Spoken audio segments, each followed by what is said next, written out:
Hello दोस्तों, geography MCQ programme में आपका स्वागत है। यहाँ हम आपके लिए 15 क्वेश्चन डिस्कस करते हैं। तो चलिए आपके सेट नंबर 2 की तरफ बढ़ते हैं।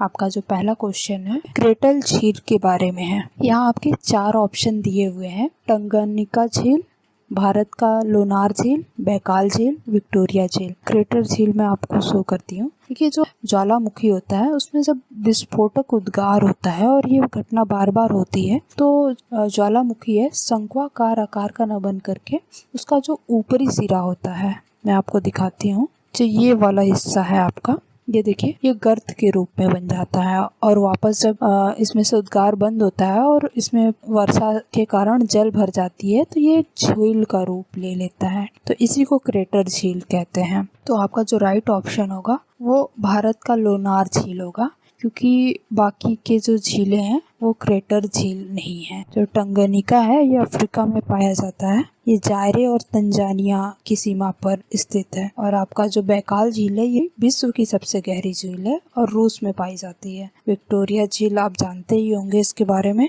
ये आपका अफ्रीका में पाया जाता है। उगांडा, तंजानिया और केन्या देशों के साथ जो है इसका सीमा साझा होता है। आपका अगला क्वेश्चन जो है, लोहा, मैग्नीशियम, चूना और एल्युमिनियम से युक्त मिट्टी कपास की कृषि के लिए उपयोगी होती है। ये मिट्टी है। 4 ऑप्शन दिए हुए हैं: जलोढ़ मिट्टी, काली मिट्टी, लाल मिट्टी, लेटेराइट मिट्टी। तो देखिए, हमें इस चीज़ का मतलब नॉलेज होना चाहिए कि लोहा, मैग्नीशियम और चूना, एल्युमिनियम किस मृदा में पाई जाती है। देखिए, जो आपका पहला ऑप्शन दिया हुआ है ये जलोढ़ मिट्टी है। तो जलोढ़ मिट्टी कैसे बनती है? ये रेत, गाद और क्ले के मिश्रण से बनती है। इसमें जनरली क्या है, पोटास, फास्फोरिक अम्ल, चूना, कार्बनिक तत्व पाए जाते हैं। ये सारे जो तत्व हैं धान, गन्ना, दलहन और तिलहन की लिए उपयोगी होती है। तो जलोढ़ मृदा में देखेंगे आप पढ़े होंगे कि धान और गेहूँ की ज़्यादातर खेती होती है। और लेटराइट मृदा क्या होती है? ये लेटराइट मृदा जो है निच्छालित मृदा होती है। इसमें चूना और सिलिका होता है जिसकी वजह से इसका निच्छालन अधिक होता है। और लेटराइट में एल्युमिनियम ऑक्साइड भी पाई जाती है और लौह ऑक्साइड भी पाया जाता है। जनरली ये आपका असम, सतपुड़ा और राजमहल पहाड़ियों में देखने को आपको मिल सकता है। और आपका तीसरा ऑप्शन है लाल मृदा। लाल मृदा लाल क्यों कही जाती है? क्योंकि इसमें लौह ऑक्साइड पाई जाती है। ये बहुत कम उपजाऊ होता है, इसमें सिंचाई की आवश्यकता ज़्यादा होती है। और निच्छालित मृदा ये भी होती है, तो जनरली इसमें लौह ऑक्साइड ही पाया जाता है। आपका जो दूसरा ऑप्शन है ये राइट ऑप्शन है, क्योंकि इसमें देखिए मैग्नेटाइट, लोहा, एल्युमिनियम, सिलिकेट आदि पाए जाते हैं। इसके साथ साथ चूना, potash, aluminium, calcium, magnesium carbonate भी पाया जाता है। तो मतलब बहुत सारे तत्व इसमें पाए जाते हैं, जिसकी वजह से इसका रंग भी जो है काला होता है। और इसे रेंगूर मृदा भी कहते हैं। ये जो मृदा होती है जनरली क्या है, कपास की खेती के लिए बहुत अच्छी मानी जाती है। कर्नाटक पठार निर्मित है। देखिए, 4 ऑप्शन दिए हुए हैं। इसमें पूछा गया है किस चट्टान के माध्यम से कर्नाटक पठार निर्मित है। बेसाल्ट चट्टानों से, ग्रेनाइट चट्टानों से, पेग्मेटाइट चट्टान से, सैल खड़ी से। तो देखिए, जो कर्नाटक पठार है ये बेसाल्ट चट्टानों से निर्मित है। बेसाल्ट चट्टानें क्या होती हैं? वापस ज्वालामुखी उद्गार से जो आपका लावा, मैग्मा जो निकलता है और लावा के रूप में जम जाता है, तो उसे ही बेसाल्ट चट्टान कहते हैं। ठीक है, तो आपका जो राइट ऑप्शन होगा बेसाल्ट चट्टान होगा, फर्स्ट ऑप्शन। आपके अगले क्वेश्चन की तरफ बढ़ते हैं। इसमें पूछा गया है पृथ्वी में गहराई बढ़ने के साथ साथ बढ़ता है। ताप बढ़ता है? बिल्कुल बढ़ता है। टेम्परेचर बढ़ता है? दाब बढ़ता है? बिल्कुल, दाब भी बढ़ता है। घनत्व बढ़ता है? बिल्कुल बढ़ता है। आपने पढ़ा होगा क्रस्ट, मेंटल और क्रोड के घनत्व के बारे में। जो क्रस्ट का घनत्व होता है 3 ग्राम प्रति सेंटीमीटर होता है। फर्दर आपका जो मेंटल होता है इससे अधिक होता है, 3.4 ग्राम प्रति घन सेंटीमीटर होता है। और ये बढ़ता रहता है जैसे जैसे अपर मेंटल की से नीचे लोअर मेंटल की तरफ बढ़ते हैं, तो इसका जो वैल्यू है बढ़ती रहती है। और वापस जब क्रोड पर जाते हैं तो ये 5 ग्राम प्रति घन सेंटीमीटर से लेकर के 13 ग्राम प्रति घन सेंटीमीटर तक वेरी करता है। मतलब कि नीचे जितना जाएंगे घनत्व उतना बढ़ता जाता है। तो आपका जो राइट ऑप्शन होगा वो 4th होगा। उपरोक्त सभी ऑप्शन सही। अगला क्वेश्चन है, निम्नलिखित भारतीय झीलों में लैगून झील नहीं है। देखिए यहाँ पे आपको ध्यान देना होगा, आपसे पूछा गया है लैगून झील नहीं है, तो सबसे पहले हमें ये पता होना चाहिए कि लैगून झील होती क्या है। तो जो आपकी लैगून झील है ये दो द्वीपों के बीच में या फिर मेन आइलैंड या द्वीप के बीच में जो संयोजक रोधिका होती है उससे घिरा हुआ क्षेत्र होता है। तो यही जो रोधिका होती है ये जो क्षेत्र घेर लेती है उस क्षेत्र में जो है समुद्र का खारा जल होता है, उसे ही लैगून झील कहते हैं। ठीक है, तो पहला ऑप्शन है वेम्बनाड झील, बिल्कुल ये केरल में पाई जाती है और ये लैगून झील है। अष्टमुदी झील ये भी केरल में पाई जाती है। अष्टमुदी जो है ये एक रामसर साइट है। तीसरा ऑप्शन है लोकटक झील, क्वेश्चन के अकॉर्डिंग यही सही ऑप्शन है। ये लैगून झील नहीं है, ये एक फ्लोटिंग झील है जो मणिपुर में पाई जाती है और यहाँ पे जो घर बनते हैं उसे फुमडी कहा जाता है। आपका जो चौथा ऑप्शन है चिल्का झील, ये भी एक लैगून झील है जो उड़ीसा में पाई जाती है। तो चलिए आपके अगले क्वेश्चन की तरफ। भारत की निम्न मृदाओं में कौन सा बेसाल्ट लावा के अपक्षय के कारण निर्मित हुई है? अभी आपको मैंने लास्ट कर्नाटक पठार में पढ़ाया था कि बेसाल्ट लावा क्या होती है। तो आपका जो फर्स्ट ऑप्शन है जलोढ़ मृदा है, दूसरा लेटेराइट मृदा, तीसरा आपका लाल मृदा है, चौथा ये रेगुलर नहीं होगा, रेंगूर मृदा होगा। ठीक है, तो आपका जो राइट ऑप्शन है ये चौथा होगा, रेंगूर मृदा इसे कहते हैं। अगला क्वेश्चन है टिलाइट क्या है? देखिए टिलाइट जो है ये आपका सेडिमेंट्री रॉक होती है जो ग्लेशियर डिपोजिशन के थ्रू बनती है।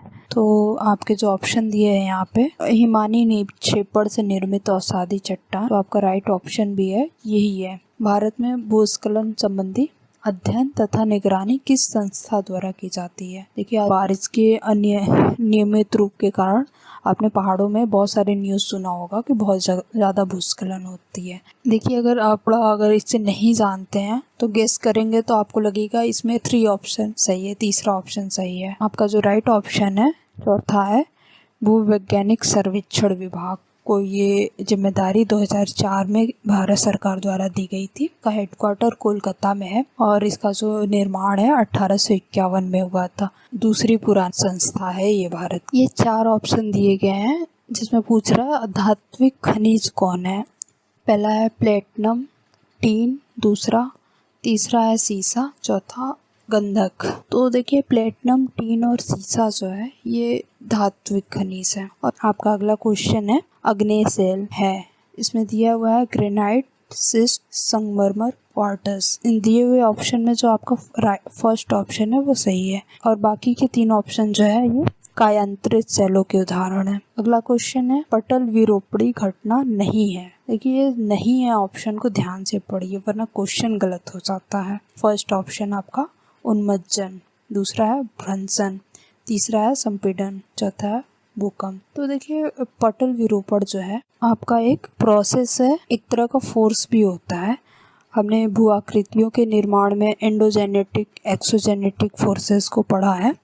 तो जो पटल विरूपणी घटना होती है आपका एंडोजेनेटिक के अंदर आती है। देखिए जो एंडोजेनेटिक फोर्स है वो 2 भागों में डिवाइड होती है, पटल विरूपण और दूसरा ऑप्शन है आकस्मिक अंतर्जात बल। जो पटल विरूपण बल है उसको फर्दर हम 2 भागों में डिवाइड करते हैं, एपेरियोजेनिक फोर्सेस और ओरियोजेनेटिक फोर्सेस। एपेरियोजेनेटिक फोर्सेस में जो है आपका उत्थान या उन्मज्जन और दूसरा जो है आपका अधोमुखी या निमज्जन की घटना घटती है। ठीक है, आप यहाँ पे देख सकते हैं उन्मज्जन, चटकन और संवलन वलन, ये सारी जो घटनाएं हैं संपीड़न और तनाव सब पटल विरूपणी। जो आपको 4th ऑप्शन दिया है भूकंप, ये आपका आकस्मिक बल के अंतर्गत आता है। तो जो आपका राइट ऑप्शन होगा ये 4th होगा भूकंप।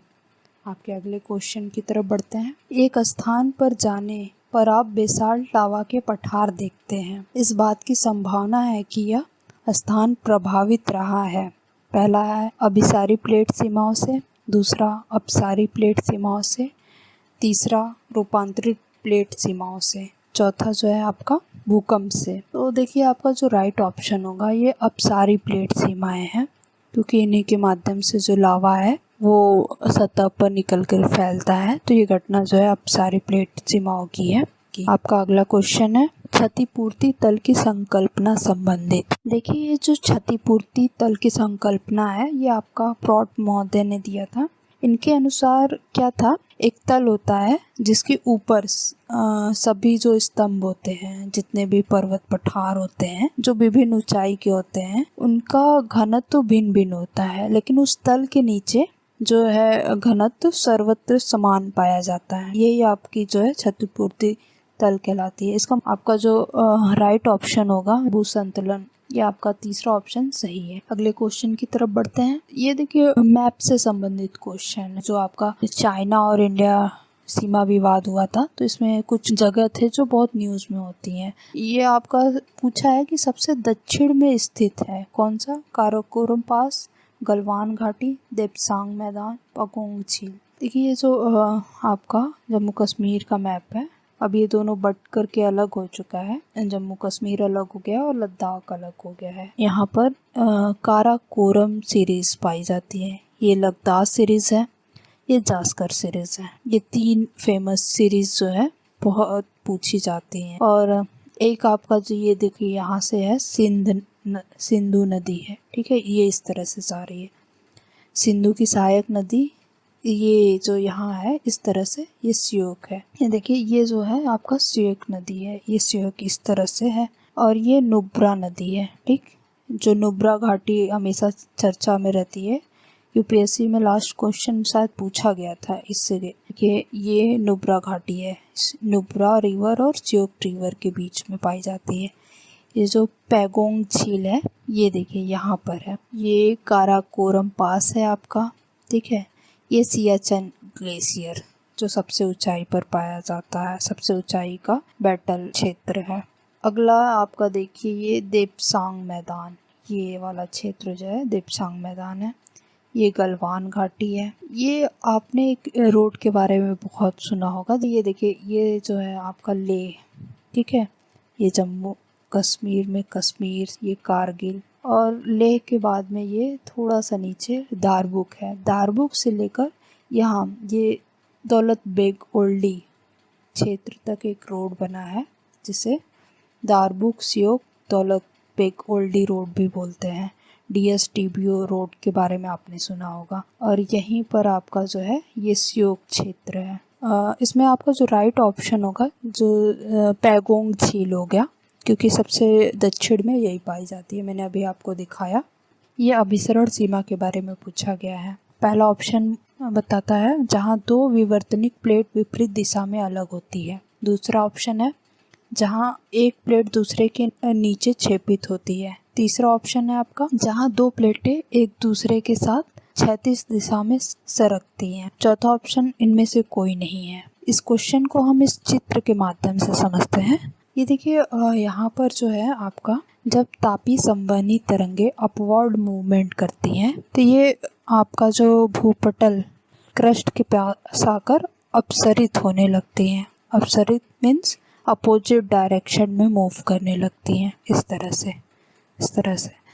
और यहाँ पे एक हॉट स्पॉट का निर्माण होता है जिससे ये क्रस्ट में दरार पड़ जाती है।